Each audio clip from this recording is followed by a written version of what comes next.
We got a great show for tonight.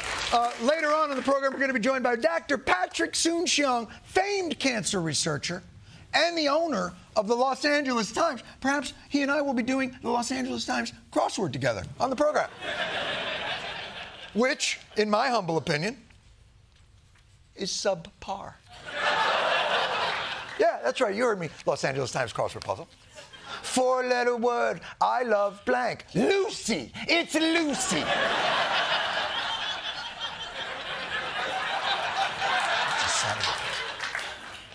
Look, there's a lot going on in the world right now.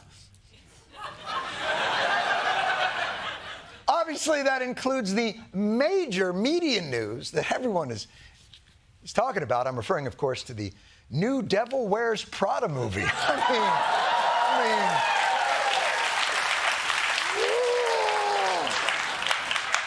mean, Anne Hathaway grew out her signature bangs for the sequel? I don't even know what I'm watching.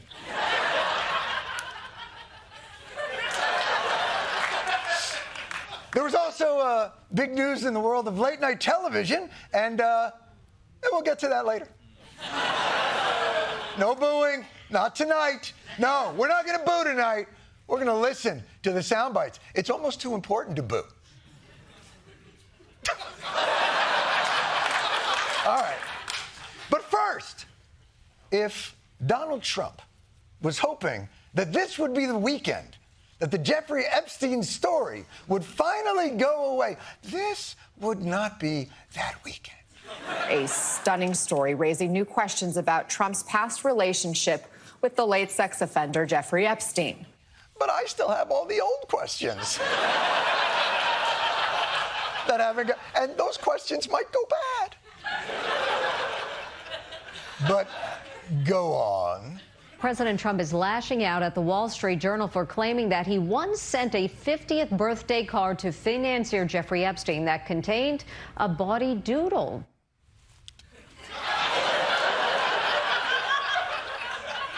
My God, a Bawdy doodle. At long last, sir, have you no decency? What are we doing, the news in Victorian England now? This scallywag sent me a ribald daguerreotype. My God, alert the constable. That's all you got, Bawdy doodle? How bad can it be? And it's a cryptically written letter, a crude drawing. It contains several lines of typewritten text framed by the outline of a naked woman. A pair of small arcs denotes the woman's breasts. And the future president's signature is a squiggly Donald below her waist, mimicking pubic hair. Pubic hair! Oh my God, you broke Blitzer! Pubic hair! By the way, not to be, the grammar police, but it's pubic hair. Pubic hair, that's the way, the inflection. Pubic hair. Not pubic hair! What's the deal with all the curls? No, it's not. Now, a billionaire sending another billionaire a birthday card with a playful, nudie cartoon isn't incriminating in and of itself. It's really the creepiness of the sentiments expressed.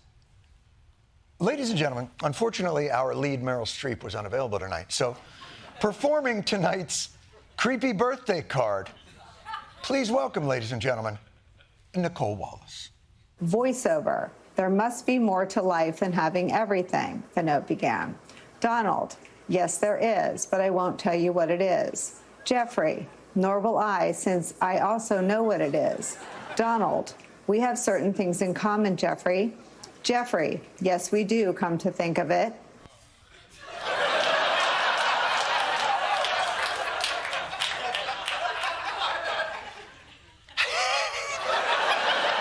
Things in common. Could be anything. You could write all kinds of things you have in common inside the outline of a naked woman. We're both gluten intolerant. You both prefer window seats on airplanes to private islands. Oh, God.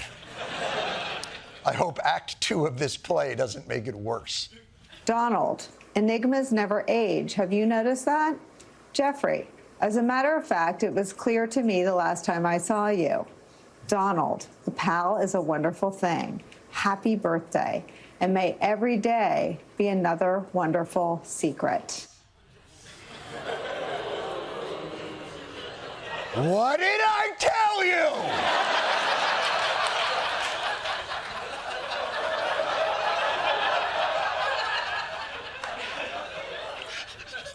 Every day is another wonderful secret. I fucking threw up in my own mouth on that one. I don't even know what any of this means, but I do know that every line in that card sounds like the password you have to use to get into the orgy in Eyes Wide Shut. Donald, we have certain things in common. Jeffrey, enigmas never age. All right, gentlemen, come on in and grab a mask.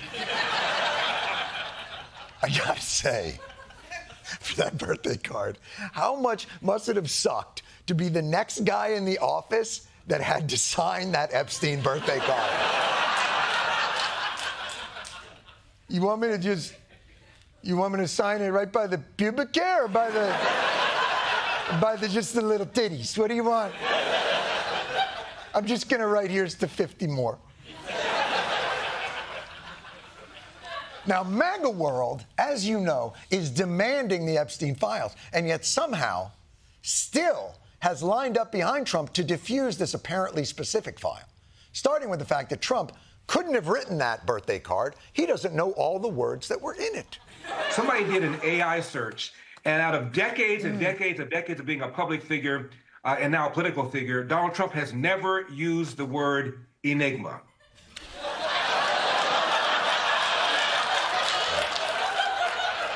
I imagine he's used words that are close.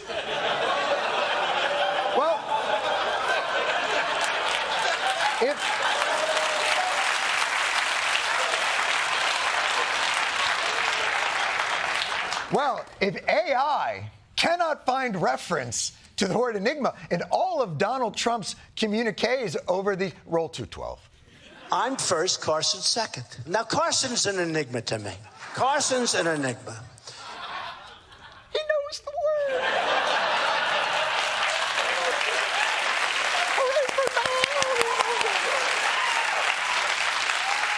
And Trump has accurately used it in a sentence. Extra credit. Is there any other exculpatory evidence? The Wall Street Journal, they got the following on-the-record quote from Trump that said in part, "I never wrote a picture in my life." He then doubled down on his social media platform, posting, "I don't draw pictures." Yes! Donald Trump neither writes pictures nor draws pictures. Which, as the experts will tell you, are the two leading causes of pictures.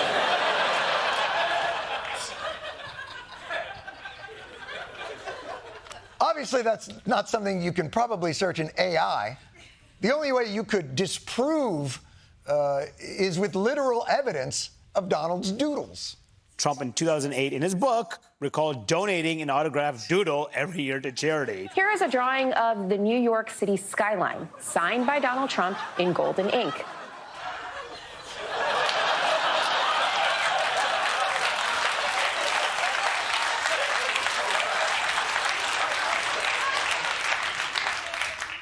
What building in New York City has pubic hair? I'm sorry. Pubic hair. Pubic hair! Oh, pubic hair! I guess this makes Donald Trump just another world leader we wish had just stuck with art. No.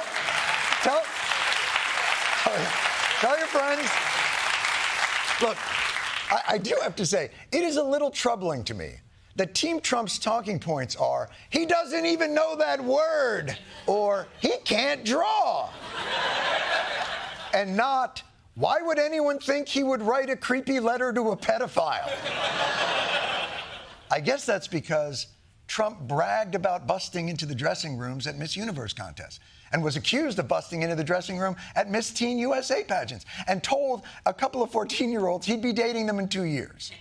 Yeah, and then there's this. Do you think you could now be banging 24-year-olds? Oh, absolutely.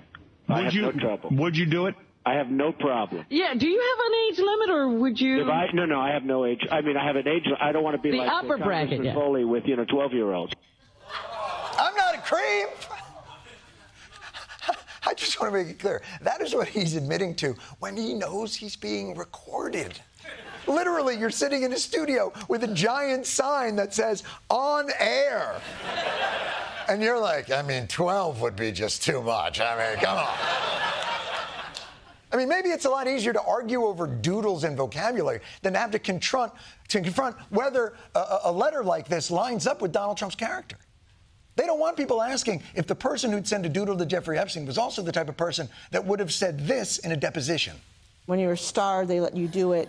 You can do anything. Grab them by the pussy. You can do anything. That's what you said, correct? Well, historically, that's true with stars. It's true with stars that they can grab women by the pussy? Well, if you look over the last million years, I guess that's been largely true. Not always, but largely true. Unfortunately or fortunately.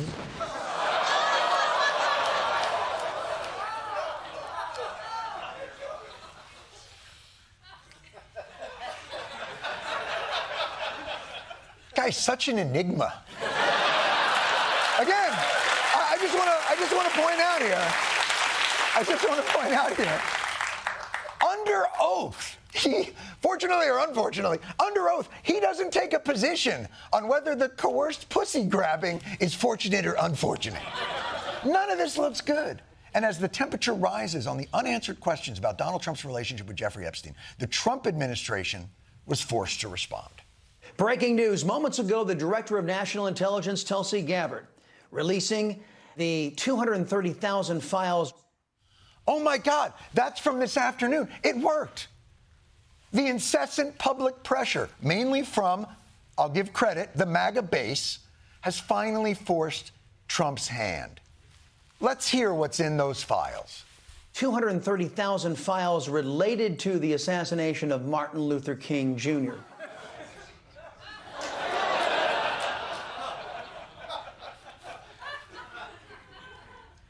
Epstein killed Martin Luther King Jr.? What the fuck?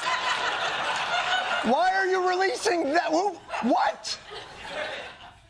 All right, obviously those are different files. Anything else? This happened today. AG Bawdy released files. Yes. This is all happening today. What's in those files? Related to the FBI's handling of the investigation into Hillary Clinton's use of a private email server. Oh, good. Finally, we'll get to know the truth about Hillary's private email island. As the Epstein missile heads towards the fuselage, look at Trump firing off countermeasures from Air Force One, like Rooster and Maverick in Top Gun. Maverick, sir, we got a bogey at 5 o'clock. Hillary Clinton's emails. They're still closing, sir. Cuckoosh, Martin Luther King's files. Cuckoosh, cuckoosh. We're out of files. Surely it's curtains. Wait, I've still got one more trick up me sleeve. Boys, it's been an honor serving with you. Here we go. Trump threatens to restrict the stadium deal with the Washington Commanders if they don't change their name back to the Redskins. Are you fucking kidding me? You know, they always say liberals are condescending to MAGA. I cannot think of anything more condescending than the way Trump treats MAGA. Oh, you want to know more about how the super rich are trafficking underage girls with impunity? Would you still want to know if I let you use an outdated slur for Native Americans? I guess in Trump's mind, he doesn't have to keep his promises to MAGA as long as he continues to attack the people that MAGA hates. That's his get-out-of-jail-free card. Trump believes he has immunity as long as he remains a petty tyrant, demanding only liberal institutions surrender to his whims. And what's crazy is liberal institutions have. Columbia University is bowing to President Trump's demands. ABC News settling a defamation suit with President Trump, paying out $15 million. Trump collected a big check, $25 million from Meta. A powerful law firm is caving to growing pressure from the Trump administration. The president pressuring two more law firms, and they have relented. Wilkie Farr and Gallagher became the latest major law firm to enter into one of these settlements with the White House. Really? Wilkie, Farr, and Gallagher. We know Gallagher wouldn't put up a fight. And Farr was always a coward. But this episode has long last brought shame to the proud name of Wilkie. Oh, Wilkie! Not since John Wilkie Booth assassinated Abraham Lincoln.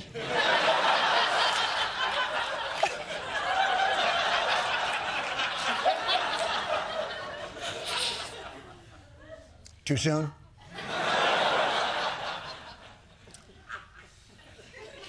But since we're on the topic of corporate capitulation to the whims of a pussy-grabbing enigma, last week, as you may have heard, CBS, which happens to have the same parent company as the network this program currently airs on, unceremoniously canceled The Late Show with Stephen Colbert. And, yes, in this case, I'll allow it. Now, obviously, I am certainly not the most objective to comment on this matter. Many of you may or may not know, Stephen and I worked together on this very program. Together from 1999 through 2005. Look how young. Look at that.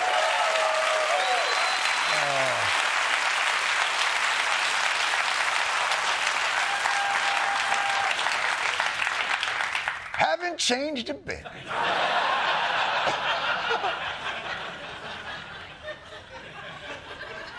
And then Stephen began our sister program, The Colbert Report, also on Comedy Central. A show which, in my mind, if I may,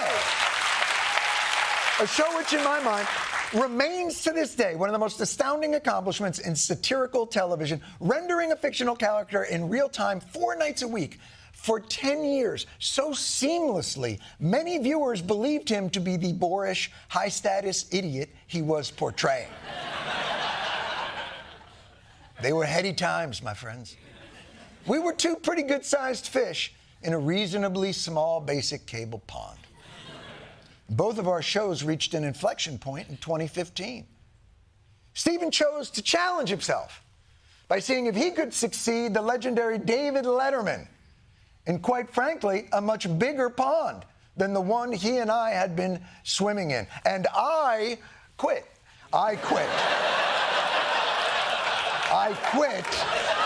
Stephen challenged himself. I passed away. Stephen challenged his abilities in the biggest field you could, and I literally went to a farm upstate. It's true. He did it. I didn't. And, if I may, watching Stephen exceed all expectations in the role and become the #1 late-night show on network television has been an undeniable great pleasure for me as a viewer and as his friend. And now,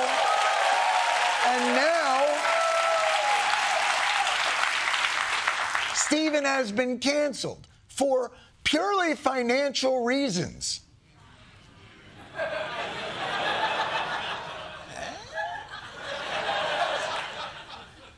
And by the way, not just Stephen's show, CBS has canceled the entirety of the Late Show franchise. Gone! Now, I acknowledge, losing money. Late night TV is a struggling financial model. We're all basically operating a Blockbuster kiosk inside of a Tower Records.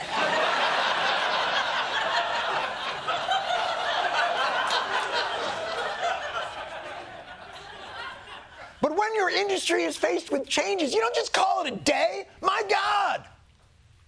When CDs stopped selling, they didn't just go, oh, well, music, it's been a good run. The fact that CBS didn't try to save their #1 rated network late-night franchise that's been on the air for over 3 decades is part of what's making everybody wonder, was this purely financial? Or maybe the path of least resistance for your $8 billion merger? Was killing a show that you know rankled a fragile and vengeful president so insecure, suffering terribly from a case of chronic penis insufficiency? It's a terrible disease. It's a terrible disease. Truly, it's a vicious disease.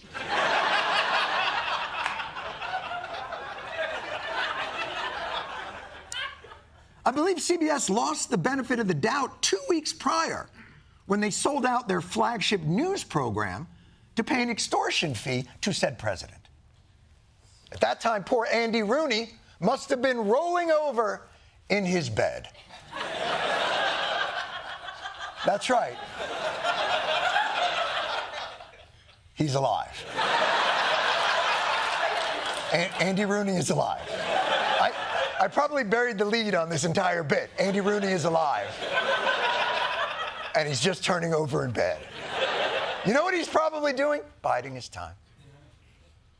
For when the network calls him and says, is anything else bothering you, Andy? Yeah, the thing is. Ask your parents. He was on 60 Minutes. Look, I understand the corporate fear. I understand the fear that you and your advertisers have with $8 billion at stake. But understand this, truly. The shows that you now seek to cancel, censor, and control, a not insignificant portion of that $8 billion value came from those fucking shows.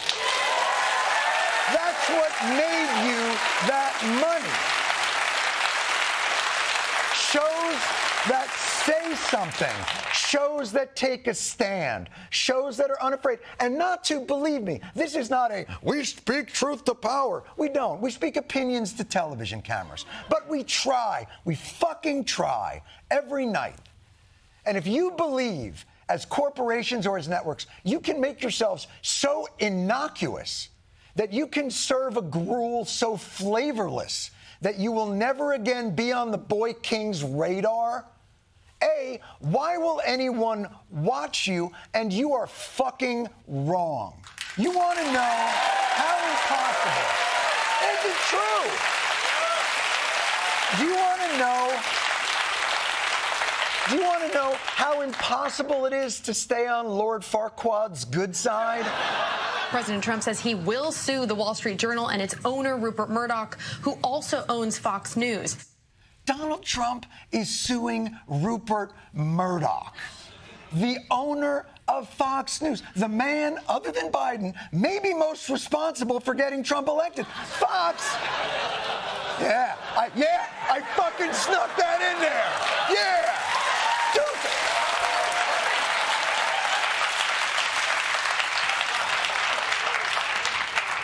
Fox spends 24 hours a day blowing Trump, and it's not enough. Imagine suing someone mid-blow. How could you? Finish up down there, and I'll see you in court.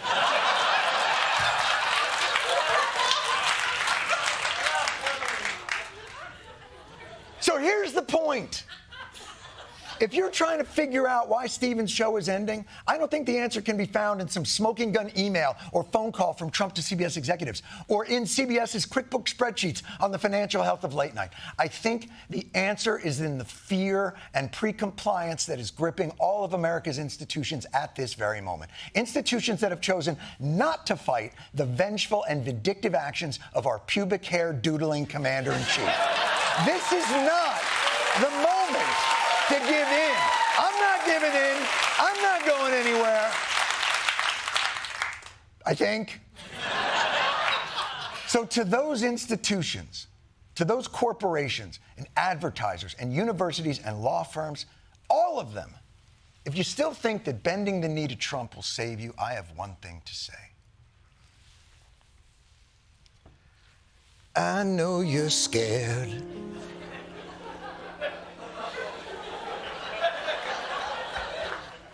I know you're weary.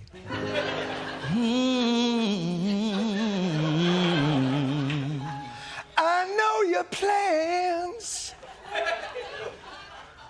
don't include me. But these are troubled times. So sack the fuck up. Because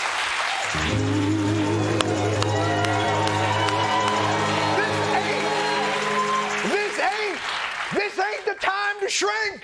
Not the time. This is the time to fight. Time to fight. This is the time to rise up. Not too fast, you're old.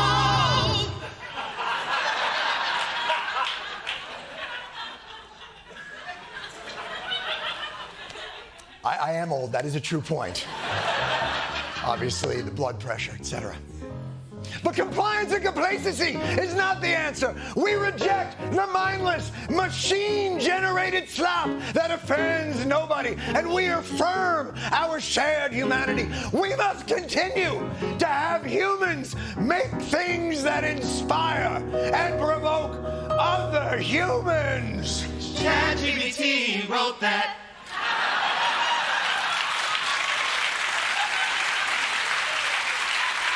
But if you're afraid and you protect your bottom line, I've got but one thing to say. Just one little phrase. You tell them. Go fuck yourself. Go fuck yourself. Go fuck yourself. Go fuck yourself. Go fuck yourself. Wait, bring it down, bring it down. Let's bring it down. Let it be quiet. Fuck yourself. Just go fuck yourself.